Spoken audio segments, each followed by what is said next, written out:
दोस्तों नमस्कार, हर हर महादेव। स्वागत करती हूँ आपका इस चैनल में।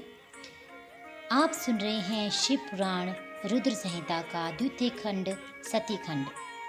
आज के इस अध्याय में आप सुनेंगे ब्रह्मा जी से दक्ष की अनुमति पाकर देवताओं और मुनियों सहित भगवान शिव का दक्ष के घर जाना, दक्ष द्वारा सबका सत्कार तथा सती और शिव का विवाह। ब्रह्मा जी कहते हैं, नारद, तदनंतर मैं हिमालय के कैलाश शिखर पर रहने वाले परमेश्वर महादेव शिव को लाने के लिए प्रसन्नतापूर्वक उनके पास गया और उनसे इस प्रकार बोला। वृषध्वज, सती के लिए मेरे पुत्र दक्ष ने जो बात कही है उसे सुनिए, और जिस कार्य को वे अपने लिए असाध्य मानते थे उसे सिद्ध हुआ ही समझिए। दक्ष ने कहा कि मैं अपनी पुत्री भगवान शिव के ही हाथ में दूंगा, क्योंकि उन्हीं के लिए ये उत्पन्न हुई है। शिव के साथ सती का विवाह हो, ये कार्य तो मुझे स्वतः ही अभिष्ट है। फिर आपके भी कहने से इसका महत्व और अधिक बढ़ गया है। मेरी पुत्री ने स्वयं इसी उद्देश्य से भगवान शिव की आराधना की है, और इस समय शिव जी भी मुझसे इसी के विषय में अन्वेषण कर रहे हैं। इसलिए मुझे अपनी कन्या अवश्य ही भगवान शिव के हाथ में देनी है। विधात, वे भगवान शंकर शुभ लगन और शुभ मुहूर्त में यहाँ पधारें। उस समय मैं उन्हें शिक्षा के तौर पर अपनी ये पुत्री दे दूंगा। वृषध्वज, मुझसे दक्ष ने ऐसी बात कही है, अतः आप शुभ मुहूर्त में उनके घर चलिए और सती को ले आइए। मुने, मेरी ये बात सुनकर भक्त वत्सल रुद्र लौकिक गति का आश्रय ले हंसते हुए मुझसे बोले, संसार की सृष्टि करने वाले ब्रह्मा जी, मैं तुम्हारे और नारद के साथ ही दक्ष के घर चलूंगा।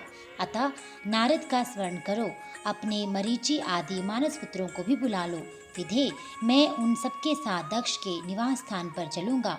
मेरे पार्षद भी मेरे साथ रहेंगे। नारद, लोकाचार के निर्वाह में लगे हुए भगवान शिव के इस प्रकार आज्ञा देने पर मैंने तुम्हारा और मरीचि आदि पुत्रों का भी स्मरण किया। मेरे याद करते ही तुम्हारे साथ मेरे सभी मानस पुत्र मन में आदर की भावना लिए शीघ्र ही वहां आ पहुँचे। उस समय तुम सब लोग हर्ष से प्रफुल्ल हो रहे थे। फिर रुद्र के स्मरण करने पर शिव भक्तों के सम्राट भगवान विष्णु भी अपने सैनिकों तथा कमला देवी के साथ गरुड़ पर आरूढ़ हो तुरंत वहां आ गए। तदनंतर चैत्र मास के शुक्ल पक्ष की त्रयोदशी तिथि में रविवार को पूर्वा फाल्गुनी नक्षत्र में मुझ ब्रह्मा और विष्णु आदि समस्त देवताओं के साथ महेश्वर ने विवाह के लिए यात्रा की। मार्ग में उन देवताओं और ऋषियों के साथ यात्रा करते हुए भगवान शंकर बड़ी शोभा पा रहे थे। वहां जाते हुए देवताओं, मुनियों तथा आनंद मगन मन वाले प्रथम गणों का रास्ते में बड़ा उत्सव हो रहा था। भगवान शिव की इच्छा से वृषभ, व्याघ्र, सर्प, जटा और चंद्रकला आदि सब के सब उनके लिए यथायोग्य आभूषण बन गए। तदनंतर वेग से चलने वाले भगवान बलवान बलिवर्द नंदिकेश्वर पर आरूढ़ हुए। महादेव जी श्री विष्णु आदि देवताओं को साथ लिए क्षण भर में प्रसन्नतापूर्वक दक्ष के घर जा पहुंचे। वहां विनीत चित्त वाले प्रजापति दक्ष समस्त आत्मीय जनों के साथ भगवान शिव की अगवानी के लिए उनके सामने आए। उस समय उनके समस्त अंगों में हर्षजनित रोमांच हो आया था। स्वयं दक्ष ने अपने द्वार पर आए हुए समस्त देवताओं का सत्कार किया।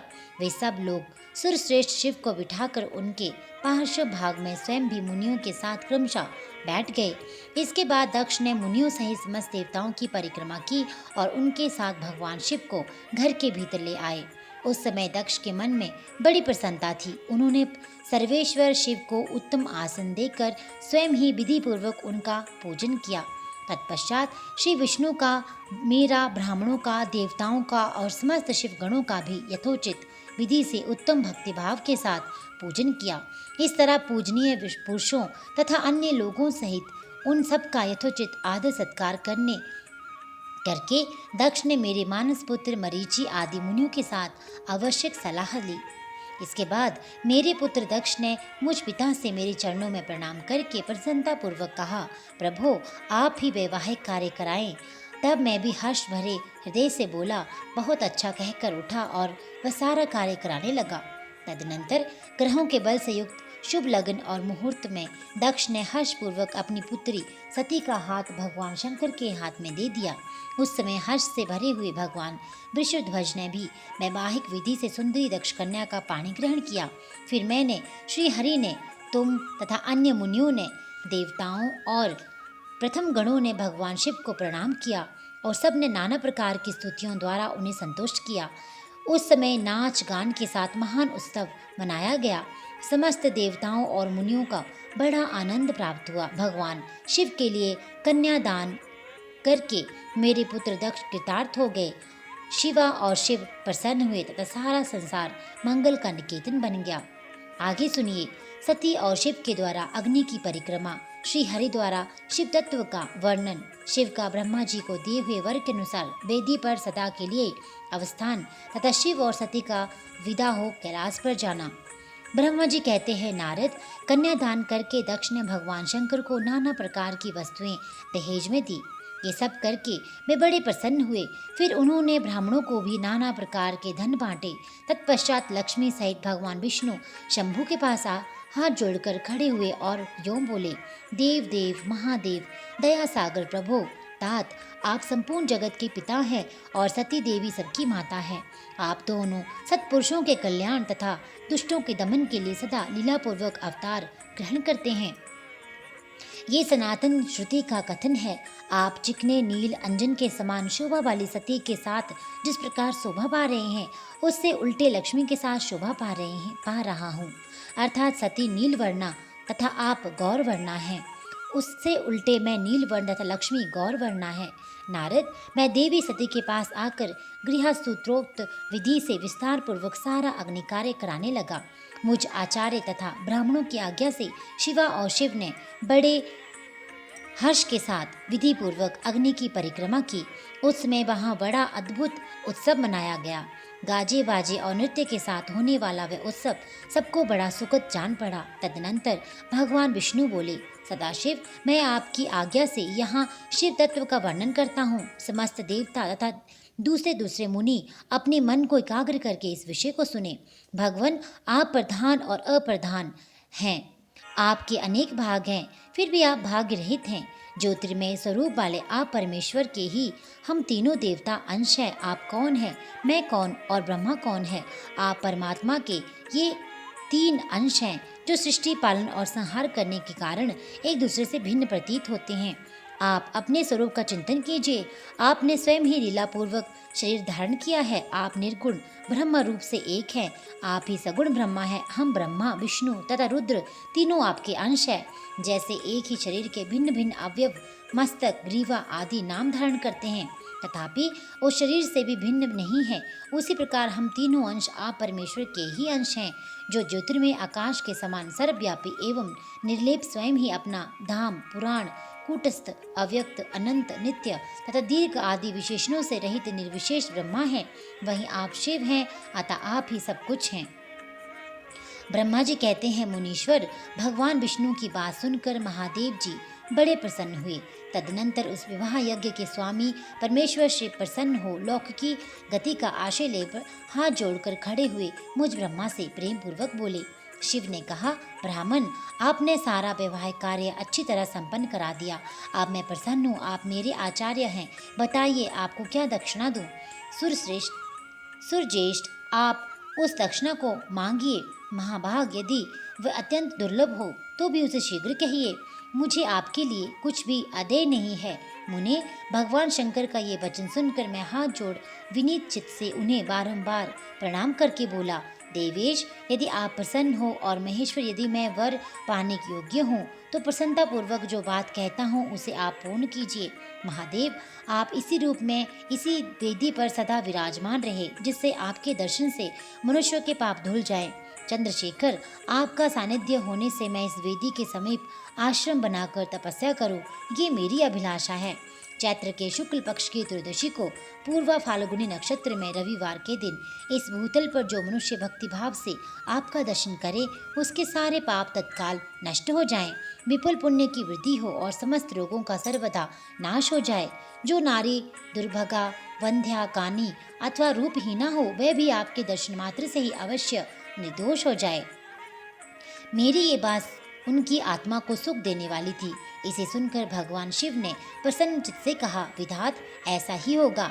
मैं तुम्हारे कहने से संपूर्ण जगत के हित के लिए अपनी पत्नी सती के साथ इस वेदी पर सुस्थिर भाव से स्थित रहूंगा। ऐसा कहकर पत्नी सहित भगवान शिव अपनी अंश रूपणी मूर्ति को प्रकट करके वेदी के मध्य भाग में विराजमान हो गए। तत्पश्चात स्वजनों पर स्नेह रखने वाले परमेश्वर शंकर दक्ष से विदा ले अपनी पति सती के साथ कैलाश जाने को उद्यत हुए। उस समय उत्तम बुद्धि वाले दक्ष ने विनय से मस्तक झुका हाथ जोड़ वृषध्वज की प्रेम पूर्वक स्तुति की। फिर श्री विष्णु आदि समस्त देवताओं, मुनियों, शिव गणों ने नमस्कार पूर्वक नाना प्रकार की स्तुति करके बड़े आनंद से जय जयकार किया। तदनंतर दक्ष की आज्ञा से भगवान शिव ने प्रसन्नता पूर्वक सती को वृषभ की पीठ पर बिठाया और हिमालय की ओर आरूढ़ हो वे प्रभु हिमालय पर्वत की ओर चले। भगवान शंकर के समीप वृषभ पर बैठी हुई सुंदर दांत और मनोहर हास वाली सती अपने नील श्याम वर्ण के कारण चंद्रमा में नीली रेखा के समान शोभा पा रही थी। उस समय उन नव दंपति की शोभा देख श्री विष्णु आदि समस्त देवता, मरीचि आदि महर्षि तथा दूसरे लोग ठगे से रह गए, हिल डुल भी न सके तथा दक्ष भी मोहित हो गए। तत्पश्चात कोई बाजे बजाने लगे, दूसरे लोग मधुर स्वर से गीत गाने लगे। कितने ही लोग प्रसन्नता पूर्वक शिव के कल्याण में उज्जवल यश का गान करते हुए उनके पीछे पीछे चले। भगवान शंकर ने बीच रास्ते से दक्ष को प्रसन्नता पूर्वक लौटा दिया और स्वयं प्रेमाकुल हो प्रथम गणों के साथ अपने धाम को जा पहुँचे। यद्यपि भगवान शिव ने विष्णु आदि देवताओं को भी विदा कर दिया था, तो भी वे बड़ी प्रसन्नता और भक्ति के साथ पुनः उनके साथ हो लिए। उन सब देवताओं, प्रथम गणों तथा अपनी पत्नी सती के साथ हर्ष भरे शंभु हिमालय पर्वत से सुशोभित अपने कैलाश धाम में जा पहुँचे। वहाँ जाकर उन्होंने देवताओं, मुनियों तथा दूसरे लोगों का बहुत आदर सम्मान करके उन्हें प्रसन्नता पूर्वक विदा किया। शंभु की आज्ञा ले वे विष्णु आदि सब देवता तथा मुनि नमस्कार और स्तुति करके मुख पर प्रसन्नता की छाप लिए अपने अपने धाम को चले गए।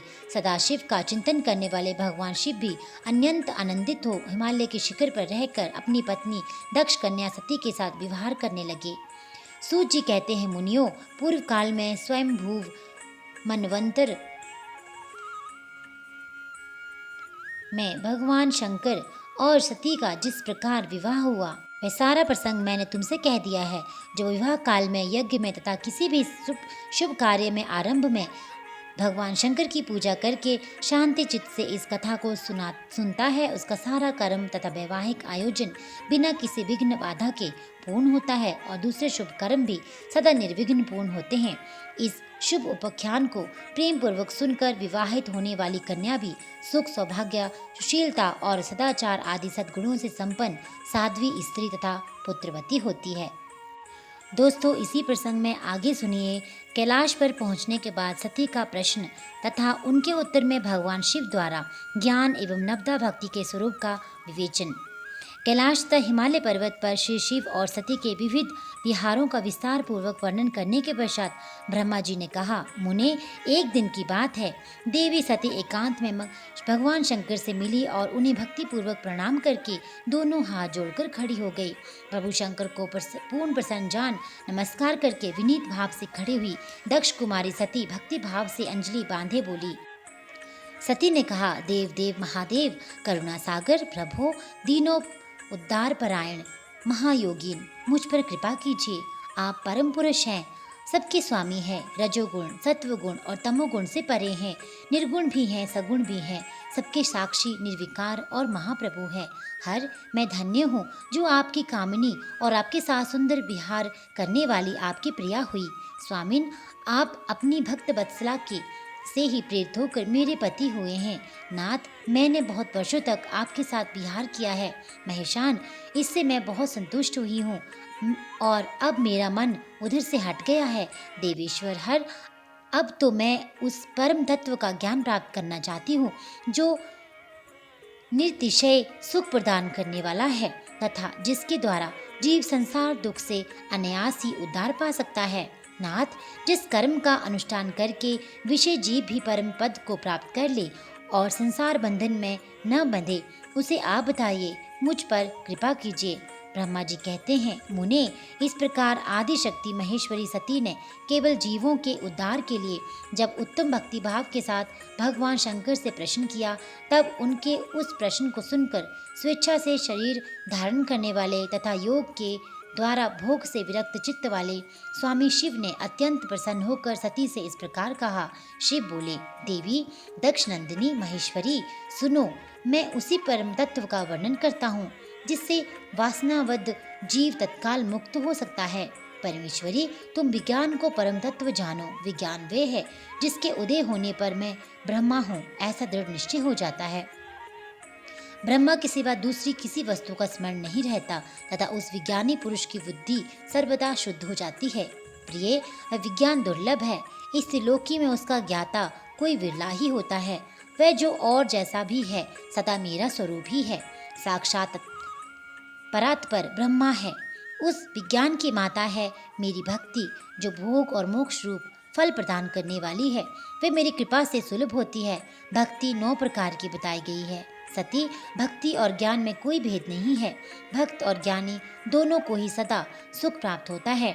जो भक्ति का विरोधी है उसे ज्ञान की प्राप्ति नहीं होती। देवी, मैं सदा भक्त के अधीन रहता हूँ और भक्ति के प्रभाव से जातिहीन नीच मनुष्यों के घरों में भी चला जाता हूँ, इसमें संशय नहीं है। सती, वह भक्ति 2 प्रकार की है, सगुणा और निर्गुणा। जो वैदी और स्वाभाविकी भक्ति होती है वह श्रेष्ठ है तथा इससे भिन्न जो कामना मूलक भक्ति होती है वह निम्न कोटि की मानी गई है। पूर्वोक्त सगुणा और निर्गुणा ये दोनों प्रकार की भक्तियाँ नौष्टिकी और अनौष्टिकी के भेद से 2 भेद वाली हो जाती हैं। नौष्टिकी भक्ति 6 प्रकार की जाननी चाहिए और अनैष्टिकी 1 ही प्रकार की कही गई है। विद्वान पुरुष विहिता और अविहिता आदि भेद से अनेक प्रकार की मानते हैं। इन द्विविध भक्तियों के बहुत से भेद प्रभेद होने के कारण इनके तत्व का अन्यत्र वर्णन किया गया है। प्रिय, मुनियों ने सगुणा और निर्गुणा दोनों भक्तियों के 9 अंग बताए हैं। दक्ष नंदिनी, मैं उन 9 अंगों का वर्णन करता हूँ, तुम प्रेम से सुनो। देवी, श्रवण, कीर्तन, स्मरण, सेवन, दास्य, अर्चन, सदा मेरा वंदन, संख्य और आत्म समर्पण ये विद्वानों ने भक्ति के 9 अंग माने हैं। शिवे, भक्ति के उपांग भी बहुत से बताए गए हैं। देवी, अब तुम मन लगाकर मेरी भक्ति के पूर्वोक्त 9 अंगों के पृथक पृथक लक्षण सुनो। वे लक्षण भोग तथा मोक्ष प्रदान करने वाले हैं। जो स्थिर आसन से बैठकर तन मन आदि से मेरी कथा कीर्तन आदि नित्य सम्मान करता हुआ प्रसन्नता पूर्वक अपने श्रवणपुटों से उसके अमृतोपम रस का पान करता है, उसके इस साधन को श्रवण कहते हैं। जो हृदयकाश के द्वारा मेरे दिव्य जन्म कर्मों का चिंतन करता हुआ प्रेम से वाणी द्वारा उनका उच्च स्वर में उच्चारण करता है, उसके इस भजन साधन को कीर्तन कहते हैं। देवी, मुझ नित्य महेश्वर को सदा और सर्वत्र व्यापक जानकर जो संसार में निरंतर निर्भय रहता है उसी को स्मरण कहा गया है। अरुणोदय से लेकर हर समय सेव की अनुकूलता का ध्यान रखते हुए हृदय और इंद्रियों से जो निरंतर सेवा की जाती है वही सेवन नामक भक्ति है। अपने को प्रभु का किंकर समझकर हृदयामृत के भोग से स्वामी का सदा प्रिय संपादन करना दास्य कहा गया है। अपने धन वैभव के अनुसार शास्त्रीय विधि से मुझ परमात्मा को सदा पाद आदि 16 उपचारों का जो समर्पण करना है उसे अर्चन कहते हैं। मन से ध्यान और वाणी से वंदनात्मक मंत्रों के उच्चारण पूर्वक 8 अंगों से भूतल का स्पर्श करते हुए जो इष्ट देव को नमस्कार किया जाता है उसे वंदन कहते हैं। ईश्वर मंगल या अमंगल जो भी करता है वह सब मेरे मंगल के लिए ही है, ऐसा दृढ़ विश्वास रखना सख्य भक्ति का लक्षण है। देह आदि जो कुछ भी अपनी कही जाने वाली वस्तु है वह सब भगवान की प्रसन्नता के लिए उन्हीं को समर्पित करके अपने निर्वाह के लिए भी कुछ बचा कर न रखना अथवा निर्वाह की चिंता से भी रहित हो जाना आत्मसमर्पण कहलाता है। ये मेरी भक्ति के 9 अंग हैं जो भोग और मोक्ष प्रदान करने वाले हैं। इससे ज्ञान का प्राकट्य होता है तथा ये सब साधन मुझे अत्यंत प्रिय हैं। मेरी भक्ति के बहुत से उपांग भी कहे गए हैं, जैसे बिल्व आदि का सेवन। इसको विचार से समझ लेना चाहिए। प्रिय, इस प्रकार मेरी सांगोपांग भक्ति सबसे उत्तम है। ये ज्ञान वैराग्य की जननी है और मुक्ति इसकी दासी है। ये सदा सब साधनों से ऊपर विराजमान है। इसके द्वारा संपूर्ण कर्मों के फल की प्राप्ति होती है। ये भक्ति मुझे सदा तुम्हारे समान ही प्रिय है। जिसके चित्त में नित्य निरंतर ये भक्ति निवास करती है, वह साधक मुझे अत्यंत प्यारा है। और ऐसा कहकर भगवान शंकर ने कहा, देवेश्वरी, तीनों लोकों और चारों युगों में भक्ति के समान दूसरा कोई सुखदायक मार्ग नहीं है। कलयुग में तो विशेष सुखद एवं सुविधाजनक है। देवी, कलयुग में प्रायः ज्ञान और वैराग्य में कोई ग्राहक नहीं है, इसलिए वे दोनों वृद्ध उत्साह शून्य और जर्जर हो गए हैं। परंतु भक्ति कलयुग में तथा अन्य सब युगों में भी प्रत्यक्ष फल देने वाली है। भक्ति के प्रभाव से मैं सदा सबके वश में रहता हूँ, इसमें संशय नहीं है। संसार में जो भक्तिमान पुरुष है, उसका मैं सदा सहायता करता हूँ, उसके सारे विघ्नों को दूर हटाता हूँ। उस भक्त का जो शत्रु होता है वह मेरे लिए दंडनीय है, इसमें संशय नहीं है। देवी, मैं अपने भक्तों का रक्षक हूँ। भक्त की रक्षा के लिए ही मैं कुपित हो अपने नेत्र जनित अग्नि से काल को भी दग्ध कर डालता हूँ। प्रिय, भक्त के लिए मैं पूर्व काल में सूर्य पर भी अत्यंत क्रुद्ध हो उठा था। शूल लेकर मैंने उन्हें मार भगाया था। देवी, भक्त के लिए मैंने सैन्य सहित रावण को भी क्रोधपूर्वक त्याग दिया और उसके प्रति कोई पश्चाताप नहीं किया। सती, देवेश्वरी, बहुत कहने से क्या लाभ, मैं सदा ही भक्त के अधीन रहता हूँ और भक्ति करने वाले पुरुष के अत्यंत वश में हो जाता हूँ। ब्रह्मा जी कहते हैं, नारद, इस प्रकार भक्त का महत्व सुनकर दक्ष कन्या सती को बड़ा हर्ष हुआ। उन्होंने अत्यंत प्रसन्नता पूर्वक भगवान शिव को मन ही मन प्रणाम किया। मुने, सती देवी ने पुनः भक्ति कांड विषयक शास्त्र के विषय में भक्ति पूर्वक पूछा। उन्होंने जिज्ञासा की कि जो लोग में सुखदायक तथा जीवों के उद्धार के साधनों का प्रतिपादन है, वह शास्त्र कौन सा है। उन्होंने यंत्र मंत्र शास्त्र, उसके महात्म्य तथा अन्य जीवोद्धार धर्ममय साधनों के विषय में विशेष रूप से जानने की इच्छा प्रकट की। सती के इस प्रश्न को सुनकर शंकर जी के मन में बड़ी प्रसन्नता हुई।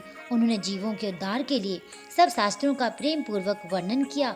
महेश्वर ने पांचों अंगों सहित तंत्र शास्त्र, यंत्र शास्त्र तथा भिन्न भिन्न देवेश्वरों की महिमा का वर्णन किया। मुनीश्वर इतिहास कथा सहित उन देवताओं के भक्तों की महिमा का, वर्णाश्रम धर्मों का तथा राजधर्मों का भी निरूपण किया। पुत्र और स्त्री के धर्म की महिमा का, कभी न नष्ट होने वाले वर्ण आश्रम धर्म का और जीवों को सुख देने वाले वैदिक शास्त्र का तथा ज्योतिष शास्त्र का भी वर्णन किया।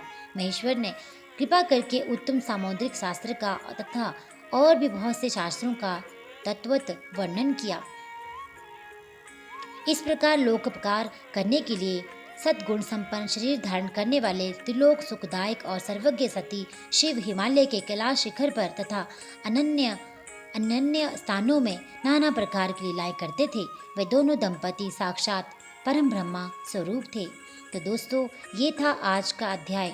आगे के अध्याय में आप सुनेंगे दंडकारण्य में शिव को श्री राम के प्रति मस्तक झुकाते देख सती का मोह तथा शिव की आज्ञा से उनके द्वारा श्री राम की परीक्षा। तो आगे के अध्याय सुनने के लिए चैनल के साथ जुड़े रहिए। अगर आप चैनल में नए हैं तो बेल आइकन का बटन दबा दीजिए ताकि आपको वीडियो की नोटिफिकेशन मिलती रहे। अगर आपको ये चैनल अच्छा लगता है तो इसके लिए आप चैनल को लाइक, सब्सक्राइब और शेयर करना बिल्कुल ना भूलिएगा। आपका दिन शुभ हो। हर हर महादेव।